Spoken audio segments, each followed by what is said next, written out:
નમસ્કાર વિદ્યાર્થી મિત્રો, હરિદેશનની ઇકોનોમિક્સની વિડિયો સિરીઝમાં તમારું દિલથી હાર્દિક સ્વાગત કરું છું. આપણે ચેપ્ટર 5 પરનો અભ્યાસ ચાલુ છે. ચેપ્ટર 5 માં આપણે પહેલો પ્રશ્ન જોઈ ગયા છીએ અને બીજો પ્રશ્ન ચાલુ છે. એટલે કે ભાઈ આપણે બીજા પ્રશ્નમાં આપણે પ્રસ્તાવના અને પહેલો અને બીજો પોઈન્ટ જોઈ ગયા છીએ. એટલે કે આપણે હવે ત્રીજો પોઈન્ટની શરૂઆત કરવાની છે. એટલે ત્રીજો પોઈન્ટ એટલે શું છે તો કે ભાઈ આપણે 11 પોઈન્ટ છે તો 11 પોઈન્ટને આપણે કેવી રીતે યાદ રાખવા, તો એના માટે આપણે એક સૂત્ર બનાવેલું છે.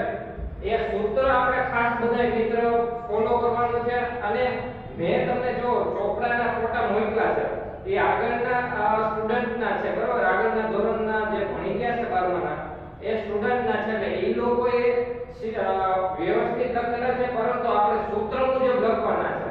તમારા બધાના ફોટા આવે છે એમાં તમે શું કર્યું છે તો કે ભાઈ જ્યાંથી તમને મેં તમને ફોટામાં આપ્યું ને એ લખી નાખ્યું છે, પરંતુ તમારે સૂત્ર મુજબ એને લખવાના હતા પોઈન્ટ એ તમે કોઈ લખ્યા નથી, બરોબર? તો હવે આપણે આ ધારો કે બેરોજગારી વાળો પોઈન્ટ છે તો એમાં 11મા નંબરનો છે, તો આપણે આમાં પહેલા નંબરનો લીધો છે. તો આપણે સૂત્ર વાઇઝ કરવાનું છે, બરોબર? તો આપણે પહેલો અને બીજો, બરોબર, બે પોઈન્ટ પૂરા થઈ ગયા છે. હવે ત્રીજો પોઈન્ટ વી એટલે વીજળીનો વપરાશ, બરોબર? આમાં 8મો કે 9મો પોઈન્ટ છે તમારે, પરંતુ આપણે ત્રીજો પોઈન્ટ લેવાનો છે, બરોબર?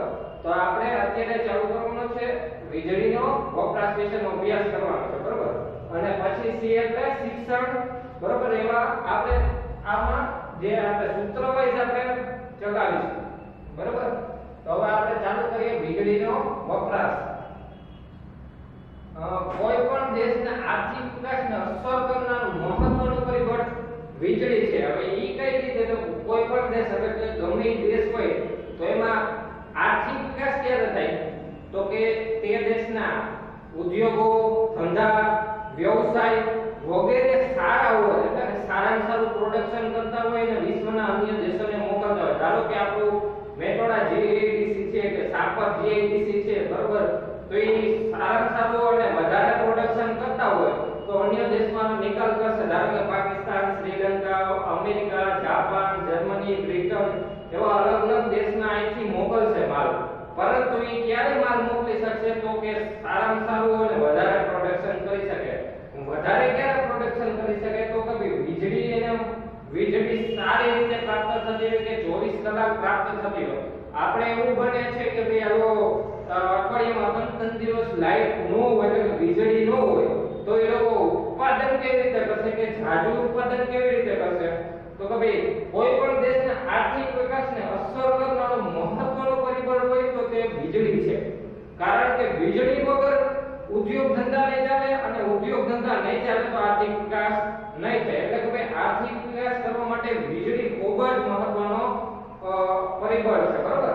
પછી બીજો પોઈન્ટ છે કે દેશમાં ઉત્પાદન વધારવા તેમજ લોકોની જીવનની ગુણવત્તા સુધારવા વીજળી ખૂબ જ મહત્વની છે. એટલે ભાઈ મેં તમને આ પોઈન્ટ એક પણ સમજાવી દીધો કે દેશમાં ઉત્પાદન વધારો, એટલે કે ઉદ્યોગ ધંધા છે કે આ સાપર જીઆઈડીસી છે, મેટોડા જીઆઈડીસી છે, એવી રીતના અમદાવાદમાં અલગ અલગ જીઆઈડીસી આવેલી છે, બરોબર? તો એને ઉત્પાદન વધારવું છે તો શું કરવું જોઈશે તો કે વીજળી પૂરતી મળવી જોઈએ. એટલે કે ભાઈ આખું વીક એને વીજળી મળવી જોઈએ. વીકમાં 3 વાર જો વીજળી નહીં હોય સવારથી બપોર સુધી, પ્રોડક્શન કેમ વધારશે? એટલે કે પ્રોડક્શન વધારવા માટે અને લોકોનું જીવન ધોરણ સુધારવા માટે. લોકોનું જીવન ધોરણ કેવી રીતે સુધરે? વીજળીના કારણે. તો ધારો કે ઉદ્યોગ ધંધા ચાલશે તો ત્યાં કામે આવતા કારીગરો, મેનેજરો, અલગ અલગ લોકો, બરોબર? તો તેને રોજગારી મળશે, એટલે કે આવક મળશે, પગાર મળશે, કે કોઈને નફા ટકાવારી મળશે. કોઈ મેનેજર હોય તો એને નફો પણ મળતો હોય ને પગાર પણ મળતો હોય. એવા લોકોને જો પગાર ને એવું બધું મળતું જશે તો તે લોકોનું ફેમિલીનું જીવન ધોરણ સુધરશે. એટલે કે આ વીજળીના કારણે દેશમાં ઉત્પાદન તો વધશે, તેની સાથે સાથે લોકોનું જીવન પણ સુધરશે. કારણ કે ઉદ્યોગ ધંધા જો વધારે ચાલશે, વધારે ઉત્પાદન કરશે ને અન્ય દેશમાં મોકલશે તો ત્યાં લોકો જે કામ કરતા છે તેનો દિવસે દિવસે પગાર વધશે, નફો વધશે, તો અલગ અલગ શેર હોલ્ડરને નફો વધારે પ્રાપ્ત થશે. તેવી રીતે અને જો આપણને નફો વધારે મળે કે આપણને વધારે પગાર મળે તો આપણે શું કરી શકીએ તો કે આપણા ફેમિલીનું, એટલે કે આપણા પરિવારનું જીવન ધોરણ સુધરી શકે. એટલે કે ભાઈ આપણે સુખ સુવિધા વધારે લઈ શકીએ. ધારો કે આપણે ઓર્ગેનાઇઝેશન છે બરોબર, એક અત્યારે બ્રાન્ચ છે એની બદલે 5 બ્રાન્ચ થાય તો આપણે શું થાય કે સ્કૂલનો નફો વધારે, એટલે સ્કૂલને વધારે ફી પ્રાપ્ત થાય તો મારો પગાર છે, રિસર્ચરનો પગાર છે, શિક્ષણનો પગાર છે, બધાનો પગાર વધશે. અને જો અમારા બધાનો વધારે પગાર વધશે તો અમારા ફેમિલી મેમ્બરનું જીવન ધોરણ સુધરશે. એટલે કે વીજળીના કારણે શું થશે તો કે ભાઈ અલગ અલગ વસ્તુ લોકોનું જીવન ધોરણ સુધરશે. બરોબર, પછી કોઈ છે ભારત એક મોટો ઉત્પાદક અને વપરાશ કરતો દેશ છે. એટલે કે ભારત દેશ વીજળીનું ઉત્પાદન પણ વધારે કરે છે અને તેનું વપરાશ પણ વધારે કરે છે. જો આપણો ભારત દેશ વિસ્તાર અને વસ્તીની દ્રષ્ટિએ ઘણો બધો મોટો છે. વસ્તીમાં તો બીજા નંબરે છે અને વિસ્તારમાં 7મા નંબરે છે. બરોબર, તો કે ભાઈ આવડી મોટી વસ્તી હોવાથી લોકો વીજળીનો તો વધારે વપરાશ કરશે, ઉદ્યોગ ધંધા પણ આવડા બધા એટલા બધા લોકો વધારે કે 2011 ના ડેટા મુજબ જોઈએ તો 121 કરોડની ભારતીય જનતા છે. બરોબર, તો આટલી ભારતની વસ્તી છે તો ઉદ્યોગ ધંધા પણ એટલા બધા હશે કે નોકરી કરવા પણ એટલા હશે, હોસ્પિટલ એટલા હશે, એટલી સ્કૂલો હશે, અલગ અલગ સરકારી કચેરી એટલી હશે. તો કે વીજળીનો વપરાશ પણ એટલો થશે અને આ કોલસાનું આ ધારો વિસ્તાર એવો બધો છે તો કોલસાની ખાણો આપને પ્રાપ્ત થશે કે અલગ અલગ જે વીજળી કરવાના ઉત્પાદન કરવાના સ્ત્રોતો છે એ વધારે પ્રાપ્ત થશે. તો વીજળીનો ઉત્પાદન પણ વધારે થાય છે અને વપરાશ પણ ખૂબ જ પ્રમાણમાં થાય છે. તેમ છતાં વસ્તી અને ઓછી માથાદીઠ વીજળી વપરાશને ખૂબ જ ઓછો છે. એટલે કે ભાઈ આપણી વધુ વસ્તી હોવાના કારણે તમને કીધું ને 121 કરોડની ભારતની વસ્તી છે એ 2011 ના ડેટા મુજબ. જો આપણે 2020 ના ડેટા મુજબ જોઈએ ને તો વર્લ્ડ બેંકના અંદાજ મુજબ ભારતની વસ્તી 136 થી 137 કરોડની છે. હવે આટલી બધી વસ્તી હોવાથી અલગ અલગ ધંધામાં, અલગ અલગ ઘરમાં, અલગ અલગ હોસ્પિટલમાં, અલગ અલગ સ્કૂલમાં, અલગ અલગ સરકારી કચેરીમાં વીજળીનો વપરાશ વધશે. એટલે કે ભાઈ વીજળીનો વપરાશ વધશે અને ઓછી માથાદીઠ વીજળી વપરાશ. એટલે કે જો આપણે એટલી બધી વસ્તી છે પણ માથાદીઠ આપણે વીજળી બાટી કે પર વ્યક્તિએ આટલા યુનિટ વપરાવવું જોઈએ. જો અન્ય દેશની કમ્પેરિઝનમાં આપણા ભારતમાં વીજળીનો એક વ્યક્તિ દીઠ વપરાશ ઘણો બધો ઓછો છે. કારણ કે આપણી વસ્તી એટલી વધારે છે કે ખૂબ વસ્તી વધારે અને માથાદીઠ વપરાશી ખર્ચના કારણે આપણો ગ્રોથ નથી થતો. એટલે કે વીજળી આપણા દેશના આર્થિક વિકાસ માટે ખૂબ જ મહત્વનું છે, ગરીબી માટે ખૂબ જ મહત્વનું છે. એટલે કે ભાઈ વીજળી જેમ જેમ વપરાશ વધશે એવી રીતના દેશનો આર્થિક વિકાસ વધશે અને જો દેશનો આર્થિક વિકાસ થશે તો ગરીબીનું પ્રમાણ ઘટશે. કારણ કે ઉદ્યોગ ધંધા વધારે નફો કરવા મળશે, ઉદ્યોગ ધંધા વધારે પ્રોડક્શન કરશે તો અન્ય દેશમાં મોકલશે, અન્ય દેશમાં મોકલશે તો વિદેશી કરન્સી આપણા ભારત દેશમાં આવશે અને આપણા દેશના લોકોને પ્રાપ્ત થશે. એવી રીતે આપણે ગરીબીનું પ્રમાણ ઘટશે. ધારો કે હું જો હરિદેશનમાં છું, મારો પગાર અત્યારે 10,000 હોય અને 2 વર્ષ પછી મારો પગાર 50,000 થઈ જાય તો મારું જીવન ધોરણ સુધરે તો મારા ઘરની જે ગરીબીનું પ્રમાણ છે એ ધીમે ધીમે ઘટે. એવી રીતે બધા આ લોકોનો વિકાસ સારો થશે. જો આ શું થાય વીજળીનો વપરાશ વધશે તો ઉદ્યોગ ધંધા વધશે, ઉદ્યોગ ધંધા વધશે તો દેશનો આર્થિક વિકાસ થશે અને દેશનો આર્થિક વિકાસ થશે તો ગરીબીનું પ્રમાણ ઘટશે. બરોબર, હવે પછીનો પોઈન્ટ આપણે જોઈએ શિક્ષણ. ચોથા નંબરનો એટલે સી એટલે શિક્ષણ. બરોબર, આ તમારે જ્યારે કોઈ કે જ્યારે વિડિયો જોવો ત્યારે આ સૂત્ર 2 થી 3 વાર બોલવાનું છે. એટલે તમારે પાકું નહીં કરવું પડે, આપોઆપ યાદ રહી જશે. નકર એવું થઈ જાય કે સૂત્રનું આપણે પણ સૂત્ર બનાવવું જોશે. કારણ કે ઘણા બધા પ્રશ્નો મોટા હોય તો આપણે એને સૂત્ર દ્વારા પોઈન્ટ યાદ રાખશું. બરોબર, પણ ઈ જ નહીં ખબર હોય કે આ સૂત્ર છે પણ કયા પ્રશ્નમાં લાગવું. બરોબર, કયા પ્રશ્નમાં આવશે તો ઈ પણ યાદ રાખવું જોશે કે આ પ્રશ્નમાં આ સૂત્ર. બરોબર, તો આપણે ચોથા નંબરનો પોઈન્ટ છે શિક્ષણ. હવે શિક્ષણ દ્વારા આપણે ગરીબીને કેવી રીતે દૂર કરી શકીએ એ આપણે જોઈ લઈએ. બરોબર, તો વિશ્વ બેંકની માહિતી મુજબ, એટલે આપણે વિશ્વ બેંક એટલે એ ગુજરાતીમાં લખ્યું છે, આપણે ઇંગ્લિશમાં કહીએ તો વર્લ્ડ બેંક. બરોબર, તો વર્લ્ડ બેંકની માહિતી મુજબ 15 વર્ષ કે તેથી વધુ ઉંમરના લોકો જે લખી કે વાંચી શકે ને તે સાક્ષર ગણવામાં આવે છે. તો આપણને વર્લ્ડ બેંકે એક સાક્ષરની વ્યાખ્યા આપી છે કે વર્લ્ડ બેંકે શું કીધું તો 15 વર્ષ કે તેથી વધુ ઉંમરના લોકો જો લખી કે વાંચી શકે ને તો આપણે સાક્ષર ગણશું, એટલે શિક્ષણ પામેલા ગણીશું. બરોબર, તો આ વર્લ્ડ બેંકની વ્યાખ્યા મુજબ છે. બાકીના નિરીક્ષણ એટલે કે જો 15 વર્ષથી નાની ઉંમરના વ્યક્તિને લખતા કે વાંચતા નથી આવડતું તો એ નિરક્ષર માણસ એટલે કે અભણ, બરાબર.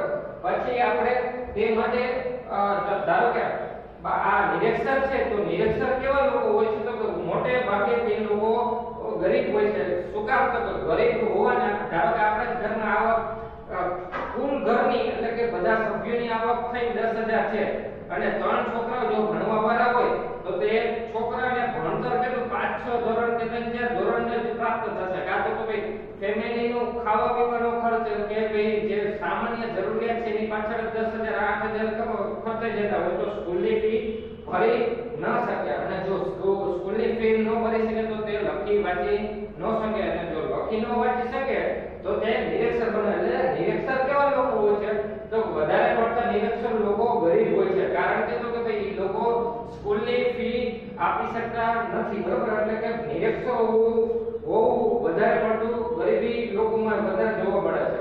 પછીનો પોઈન્ટ શિક્ષણ અને તાલીમનું પ્રમાણ ઓછું પ્રમાણ, બરોબર. એટલે શિક્ષણ અને તાલીમનું પ્રમાણ ઓછું હોવાથી દેશમાં એટલે મેં તમને કીધું ને ભાઈ આપણે જો 10 પાસ કરી પછી આઈટીઆઈ આવે પછી આપણે ડિપ્લોમા આવે, બરોબર. તો એ તાલીમ અલગ અલગ છે, મિકેનિકલ છે, બરોબર. એવી રીતના અલગ અલગ કોર્સ આવે તો એમાં શું છે તાલીમ ને એવું બધું આપણે આપે, બરોબર. પણ આપણા ભારતના લોકો ઘણા બધા એવી વસ્તી છે કે 5 થી 6 ધોરણ ભણીને કે 7 ધોરણ ભણીને મૂકી દે છે. તો એ લોકો તાલીમ અને શિક્ષણ કેવી રીતે પ્રાપ્ત કરશે?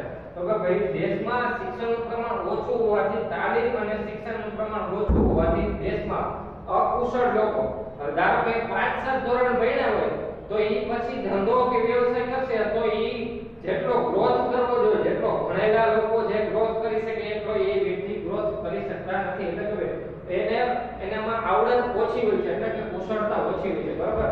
કુશળતા ઓછી હોવાથી અને ઓછી ઉત્પાદકતા ધરાવતા શ્રમિકોની ઉપલબ્ધિ કરાવે છે, બરાબર. એટલે કે ભાઈ આપણે જે ઓછી ઉત્પાદકતા થાય છે એટલે શું થાય કે ભાઈ શ્રમિકો ઓછા રાખવા પડે. ધારો કે આપણે મેટોડા છે તો મેટોડા અત્યારે કોવિડ-19 ના કારણે શું છે તો કે ભાઈ અત્યારે પ્રોડક્શન ઓછું થાય છે.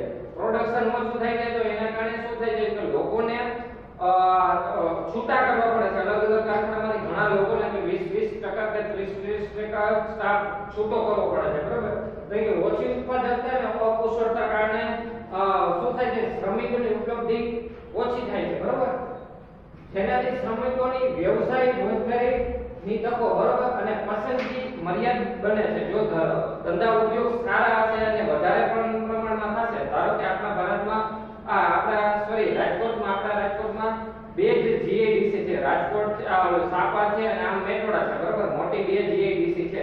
એની બદલે આપણામાં 10 જીઆઈડીસી હોય તો શું થશે કે આપણા કામદારો છે એને પસંદગી મળશે, બરોબર. એટલે કે પસંદગી મર્યાદિત બને છે કે શું કામ તો કે ધંધા ઉદ્યોગો વિકસા નથી, બરોબર. ગરીબીને કારણે ધંધા ઉદ્યોગો વિકસા નથી એટલે પસંદગી શું હશે બે જગ્યાએ આપણે પસંદગી મળશે. અત્યારે સાબર બાજુ આપણે કામે જાય કા જે આપણે મેટોડા બાજુ જાય, બરોબર.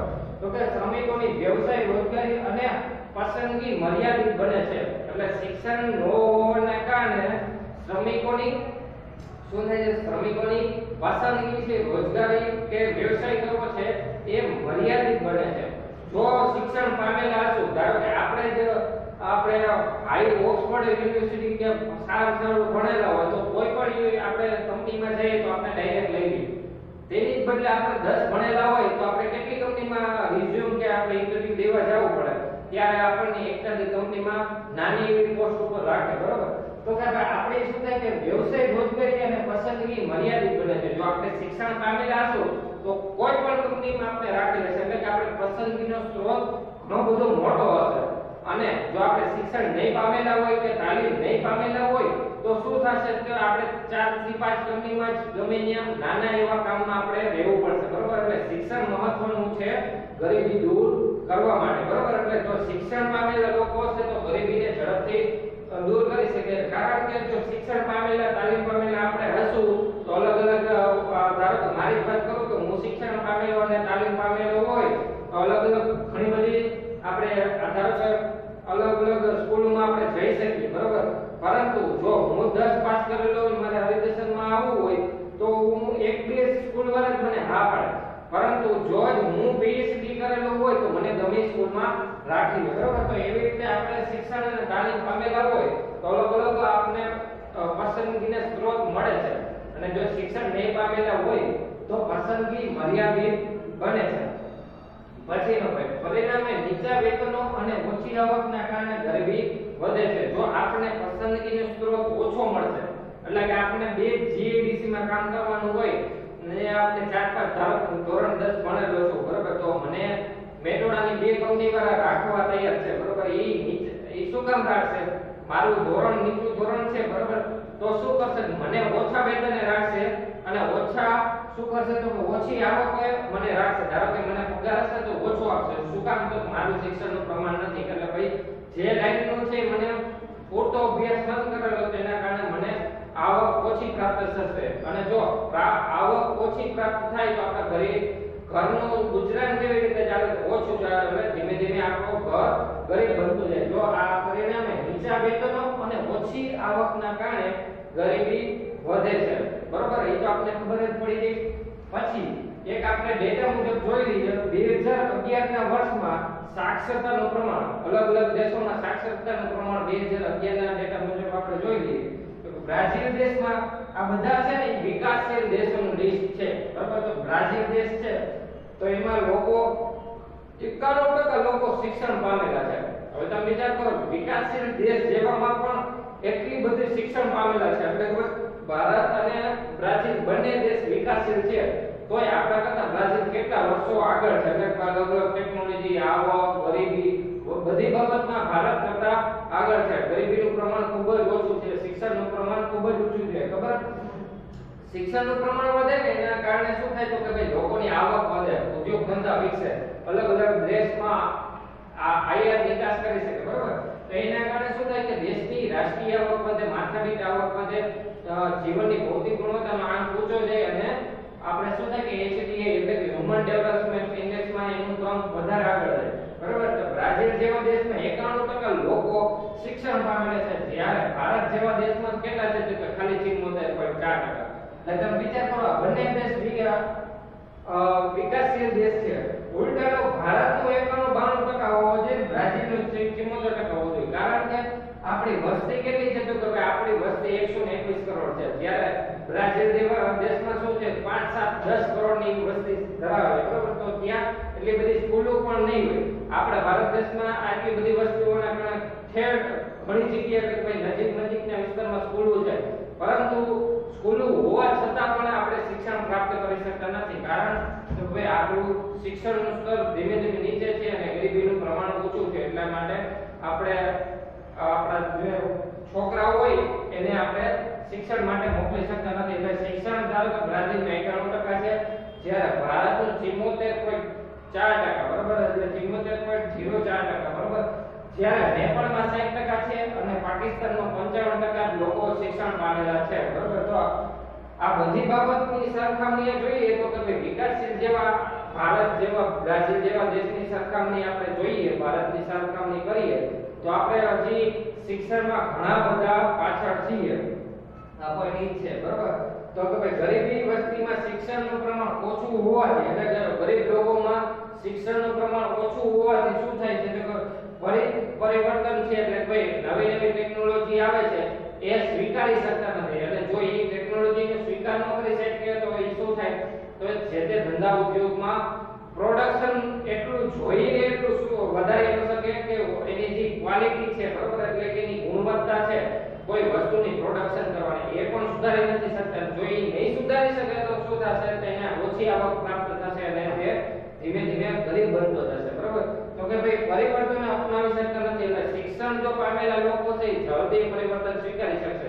આપણે જોઈએ છીએ કે આપણા દાદા હોય તો 1, 2, 3 ધોરણ ભણેલા હોય છે, તો એ આપણે જે વાત કરી છે એ સ્વીકારી શકતા નથી. કારણ કે જે બદલાવ આવે છે અલગ અલગ વસ્તુમાં, બરોબર, શહેરોમાં અલગ અલગ ટેકનોલોજી, ધારો કે મોબાઈલ છે તો આપણા દાદા છે એટલો નેટનો ઉપયોગ ન કરતો હોય. કારણ કે શું છે? એ પરિવર્તનને સ્વીકારી શકતા નથી. કારણ શિક્ષણ નથી હોવાના કારણે શું થાય છે? કેટલું શિક્ષણ નથી પામેલા હોવાથી પરિવર્તનો કે જે નવી નવી ટેકનોલોજી આવે છે એને અપનાવી શકતા નથી. અને જો એવી ટેકનોલોજી કે એવી નવા પરિવર્તન ન અપનાવી શકે તો એ દુનિયાથી પાછળ રહી જાય અને દુનિયાથી પાછળ રહીએ તો ધીમે ધીમે ગરીબ બનતા જાય છે.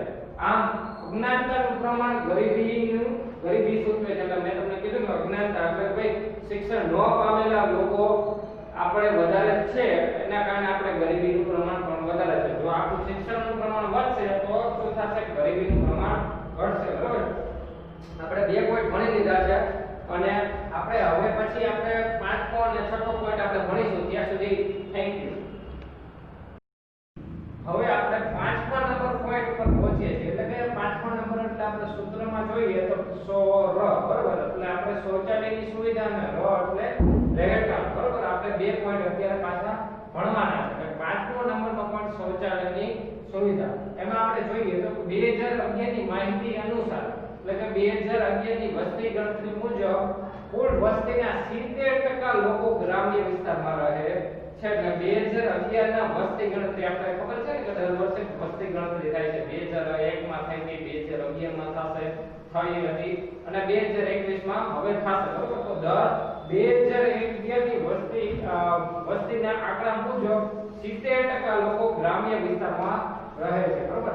જેમને શું થાય છે તો પાણીજન્ય અને ચેપી રોગો થવાની શક્યતા વધુ છે. એટલે ભાઈ એ ગામડામાં વસતા લોકો છે એને પાણીજન્ય અને ચેપી રોગો થવાની શક્યતા વધુ છે. શું કામ તો કે લોકો શૌચાલયનો ઉપયોગ કરતા નથી અને ગામડામાં ખુલ્લા વિસ્તારમાં કે જાહેર શૌચાલયમાં જતા હોય છે. એટલે કે ભાઈ ત્યાં બીમાર પડવાની વધારે શક્યતા છે. આનાથી બચવા માટે એટલે કે ભાઈ આ બીમારીથી બચવા માટે આપણે શું કરવું જોઈએ કે સ્વચ્છતા મહત્વની છે. એટલે કે ભાઈ આ ગામડા વિસ્તારમાં આવા રોગો થાય છે તો એનાથી બચવા માટે શું જરૂરી છે તો કે સ્વચ્છતાની મહત્વની છે. એટલે કે સ્વચ્છતા રાખવાની જરૂરિયાત છે. તે માટે આપણે શું કરવું જોઈએ કે તે માટે આપણે શૌચાલયની સુવિધા મહત્વની છે. એટલે કે અગત્યની છે. એટલે કે ભાઈ આવા વિસ્તારમાં જો શૌચાલયની સુવિધા વધારે પૂરી પાડવામાં આવે તો આવા પાણીજન્ય અને ચેપી રોગો ન થાય. બરોબર? એટલે આપણે આ ખાસ યાદ રાખવાનું છે. પછીનો પોઈન્ટ છે કે ભારતમાં 66% લોકો ઘરની અંદર જ શૌચાલયની સુવિધા ધરાવે છે. એટલે કે ભારતમાં એક આંકડા મુજબ જોઈએ તો 66% લોકો પાસે ઘરની અંદર જ શૌચાલયની સુવિધા છે. જ્યારે 34% લોકો પાસે શું છે તો કે ભાઈ એ લોકો જાહેર સ્થળ અથવા આપણે ખુલ્લામાંનો ઉપયોગ કરે છે. બરોબર? એટલે શૌચાલયની સુવિધા એ લોકો 34% લોકો પાસે નથી. ભારતમાં માત્ર ખાલી 66%, જે 100% અથવા 98% લોકો પાસે હોવું જોઈએ. એટલે એના માટે ભારત સરકાર એટલે કે બીજેપી સરકાર એટલે કે પીએમ મોદી એક સુવિધા આપણે એક યોજના ચલાવી હતી. બરોબર? શૌચાલય બનાવવા માટે જે 4-5 વર્ષથી ચાલુ છે. એના કારણે આ જે 66% છે એ આપણે ટેક્સ્ટ બુકના આંકડો છે. પરંતુ અત્યારે 92 થી 95% લોકોની ઘરમાં અત્યારે શૌચાલયની સુવિધા પ્રાપ્ત થઈ ગઈ છે. ગામડામાં જ્યાં શૌચાલયની સુવિધા નહોતી ત્યાં યોજના દ્વારા સરકારે પૈસા આપીને શૌચાલયની સુવિધા ઉપલબ્ધ કરાવી છે. કારણ કે લોકો પાણીજન્ય રોગ અને ચેપી રોગથી બીમાર પડતા હતા. એટલે કે આ જે રોગના નિવારણ માટે આ સુવિધા કરી છે. બરોબર? અને પછીનો પોઈન્ટ છે સ્વચ્છતાના અભાવે પ્રદૂષણ અને શારીરિક નબળાઈ હોવાથી. એટલે કે સ્વચ્છતા આપણે ધારો કે શૌચાલય છે તો જાહેરનો ઉપયોગ કરતા હોવાથી કે ત્યાં પ્રદૂષણ અને શારીરિક નબળાઈના કારણે એટલે કે ભાઈ પ્રદૂષણ ફેલાવવાથી અને શારીરિક નબળાઈ. શું કામ શારીરિક નબળાઈ? તો કે આવા રોગ થવાના કારણે, પાણીજન્ય અને ચેપી રોગ થવાના કારણે શું થાય કે શારીરિક નબળાઈ છે. અને શારીરિક નબળાઈ થાય તો તમને ખબર જ છે કે સારું એવું કામ ન કરી શકે. ધારો કે ઉદ્યોગ ધંધામાં કામ કરતા શ્રમિકો હોય તો એને મહેનત વાળું કામ કરવાનું હોય છે તો શારીરિક નબળાઈ ધરાવતા લોકો શું કરે તો ઉત્પાદનને પણ સારું ન કરે. એટલે ઉત્પાદનને સારું ન કરી શકે અને ઉત્પાદકતા એટલે ગુણવત્તા પણ સારી ન કરી શકે. શું કામ? તો કે આવી નબળાઈના કારણે. એ નબળાઈ શું કામ આવે છે તો કે ભાઈ શૌચાલયની સુવિધા નથી. એટલે તો કે આવી નબળાઈના કારણે ઉત્પાદન અને ઉત્પાદકતામાં ઘટાડો થાય છે. પરિણામે શું થાય તો કે ભાઈ ઉદ્યોગ ધંધાનો જે નફો થવો જોઈએ કે જે પ્રોડક્શન જેટલું થવું જોઈએ એટલું ન થાય. એના કારણે શું થાય કે પોતે નફો ઓછો કરે ઉદ્યોગ ધંધા અને એ નફો ઓછો કરે તો શું કરે તો શ્રમિકોને ઓછું વેતન આપે. જો શ્રમિકોને ઓછું વેતન આપે તો કે એના ઘરમાં શું થાય છે કે ગરીબીનું પ્રમાણ વધે છે. એટલે કે દેશમાં ધીમે ધીમે ગરીબીનું પ્રમાણ વધે છે. એટલે કે ગરીબી વધવાનું પ્રમાણમાં એક શૌચાલયની સુવિધા પણ ખૂબ જ મહત્વની છે. બરોબર? એટલે કે ભાઈ શૌચાલયની સુવિધા જેમ જેમ વધશે એવી રીતે ઉદ્યોગ સુવિધામાં ઉત્પાદકતા અને ઉત્પાદન વધશે અને જો આ ઉદ્યોગમાં ઉત્પાદન અને ઉત્પાદકતા વધશે તો નફો વધશે અને જો નફો વધે તો કે ભાઈ ગામડાના આ જે આ બધા શ્રમિકો છે એને શું થશે તો કે ભાઈ આવકનો સ્ત્રોત વધશે અને જો આવક વધશે તો ગરીબી ઘટશે બરાબર હવે પછીનો પોઈન્ટ આપણે રહેઠાણ વિશેનો અભ્યાસ કરીશું બરાબર તો રહેઠાણમાં શું હશે તો રહેઠાણ બધા નિર્દેશકો છે આપણે અલગ અલગ ઘણા નિર્દેશક જોયા બરાબર તો એ રહેઠાણ મહત્વનો છે કારણ તો કે ઈ ગરીબી સાથે સીધો કનેક્ટેડ છે બરાબર સીધો જોડાયેલો છે બરાબર તો રહેઠાણ મહત્વનો નિર્દેશક છે બરાબર પછી વિકસતા દેશોમાં શું છે તો રહેઠાણની તંગી છે આપણે ખબર છે ભારત જેવા દેશ વિકાસશીલ અથવા વિકસતા દેશોમાં આવે છે બરાબર તો આવા દેશમાં રહેઠાણની સુવિધાની તંગી છે એટલે આપને ખબર છે કે આપણે પૈસા ઓછા હોય આપણે મકાન લેવું હોય બરાબર જમીનના પણ પૈસા નથી હોતો તો આપણે મકાન કેવી રીતના લેશું અને જો મકાન લઈએ તો રહેઠાણની તંગી થશે બરાબર એટલે અલગ અલગ આવા ગરીબી વાળા દેશમાં શું થશે કે રહેઠાણની તંગી છે લોકો ઝૂંપડપટ્ટીમાં રહે છે એટલે કે રહેઠાણની સુવિધા ન હોય શું કરે તો આપણે જોઈ છીએ અહીંયા ગોધરા અલગ અલગ વિસ્તારમાં જે કામ મજૂર વર્ગ છે બરોબર તો એ શું કરશે તો તંબુ તાણી અથવા ઝૂંપડા વાળીને રહેશે આપણે મુંબઈ છે તો મુંબઈમાં એક અમીર વર્ગ છે જે બિલ્ડિંગ એમાં પોતાના મોટા આલિશાન બંગલામાં રહે છે અને એક વિસ્તાર એવો છે કે ઝૂંપડપટ્ટી છે આખો વિસ્તાર બરોબર તો ઝૂંપડપટ્ટીમાં રહે છે આ ગરીબીનું માપદંડ છે એટલે ભાઈ આ શું છે તો કે ઝૂંપડપટ્ટી શું દર્શાવે છે તો એક ગરીબીનું પ્રમાણ આપણા ભારત દેશમાં દેખાડે છે રહેઠાણ એ માનવીની પ્રાથમિક જરૂરિયાત છે આપણે બધાને ખબર છે કે રહેઠાણ એ આપણી પ્રાથમિક જરૂરિયાતમાં આવે છે આપણે પ્રાથમિક જરૂરિયાતના 11 પોઈન્ટ ભણ્યા હતા બરાબર કપડા છે પછી આરોગ્યની સુવિધા છે રહેઠાણ છે ડ્રેનેજ છે એવી બધી આપણી સામાન્ય જરૂરિયાત છે જે પ્રાથમિક જરૂરિયાત સામાન્ય એટલે પ્રાથમિક જરૂરિયાતમાં આવે છે કે આ વસ્તુ આપણા ભારત દેશના લોકો માટે ખૂબ જ જરૂરી છે જો રહેઠાણ નહીં હોય તો લોકોને ઘણો બધો આવકનો સ્ત્રોત ભાડામાં વહી જશે અને જો ભાડામાં વહી જશે તો તે ધીમે ધીમે ગરીબ બનતા જશે બરાબર રહેઠાણ મળે તો કેવા મળે છે તો કે રહેઠાણ આપણા પાસે છે તો કેવા છે તો કે તે કેવા પ્રાપ્ત થાય છે એના ઉપરથી ગરીબીનું પ્રમાણ નક્કી કરવામાં આવે છે આપણા ભારત દેશમાં નાના ગરીબ લોકો પાસે એક ઓરડાવાળા રહેઠાણ છે એના કારણે શું થાય છે કે તો એ લોકો સારી રીતે રહી શકતા નથી કે ભાઈ સુખ સુવિધામાં રહી શકતા નથી જેના કારણે ગરીબીનું પ્રમાણ વધે છે કારણ કે અલગ અલગ રોગ થવાની શક્યતા વધારે હોય છે જો રોગ થશે તો તેનો આવકનો સ્ત્રોત આપણે આરોગ્ય પાછળ વધારે ખર્ચાશે અને જો આરોગ્ય પાછળ વધારે ખર્ચાય તો તેનો આવકનો સ્ત્રોત એમાં વહી જાય તો તે ધીમે ધીમે ગરીબ બને છે બરાબર અને રહેઠાણનું મકાન એટલે આપણે રહેવાનું મકાન હોય તો એમાં શું સુવિધા જોઈએ તો કે ડ્રેનેજની સુવિધા જોઈએ પછી ઓરડાઓ કેટલા છે રહેઠાણ કરનાર વ્યક્તિની સંખ્યા કેટલી છે ઘરમાં નળ છે કે નહીં એટલે કે પાણી આવે છે કે નહીં પછી વીજળી કેવી છે આ બધા પરિબળો એટલે કે આ અલગ અલગ સુવિધા છે એ રહેઠાણમાં પ્રાપ્ત થાય છે કે નહીં જો આવી સુવિધા પ્રાપ્ત થતી હોય તો ધીમે ધીમે ગરીબીનું પ્રમાણ ઘટશે અને જો આવી ડ્રેનેજની સુવિધા ઓરડાઓ છે પછી રહેણાંક કરનારની સંખ્યા એ બધા પરિબળોનું જો પ્રમાણ છે ઘરમાં નળ અને આવી સુવિધા જો આપણને પ્રાપ્ત નહીં થાય તો આપણો ઘણો બધો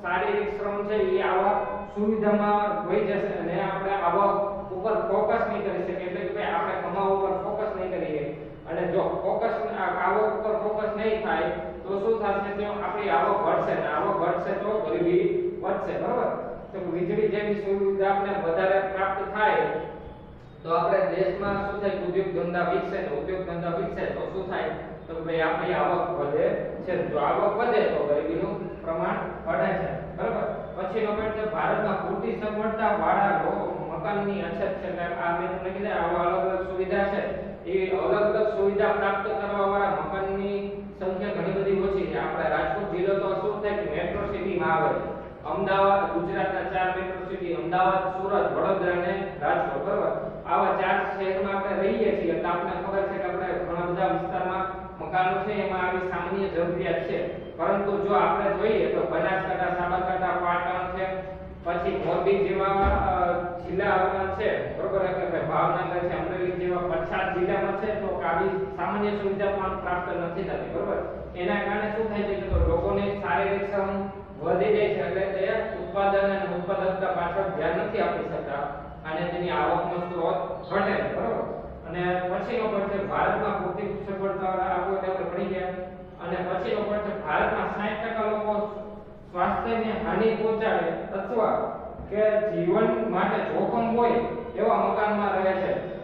એટલે ભારતની જેટલી વસ્તી છે એટલે કે જેટલા પરિવાર છે એના 60% પરિવાર એવા જ મકાનમાં રહે છે કે જે સ્વાસ્થ્ય માટે હાનિકારક, એટલે કે આજુબાજુમાં ગંદકી હોય કે આજુબાજુમાં ભોકળો હોય કે આજુબાજુમાં સામાન્ય ગટર જેવી મોટી ગટરોની સુવિધા ન હોય અને ખુલ્લામાં જે ગંદકીનો નિકાલ થતો હોય એવા આજુબાજુ વિસ્તારમાં રહેતા હોય તો ત્યાં સ્વાસ્થ્યને જોખમ હોય, એટલે કે ભાઈ ત્યાં રોગ થવાની શક્યતા હોય એવા વિસ્તાર અને એવા મકાનમાં રહે છે કે જીવન માટે જોખમ હોય, એટલે કે ભાઈ સર્જરિત મકાનમાં રહેતા હોય કે ભાઈ 20 વર્ષ પુરાના મકાનમાં રહેતા હોય, એટલે કે જૂના મકાનમાં રહેતા હોય તો એના કારણે શું થાય તો ભાઈ સ્વાસ્થ્ય માટે અને જીવન માટે જોખમ હોય. ક્યારેક આમ ધરતીકંપ થોડોક આવે અને મકાન પડી જાય તો લોકોનું જીવન સંકટ એટલે કે જોખમ થાય એવા મકાનમાં રહેતા હોય છે, બરાબર. 60% લોકો.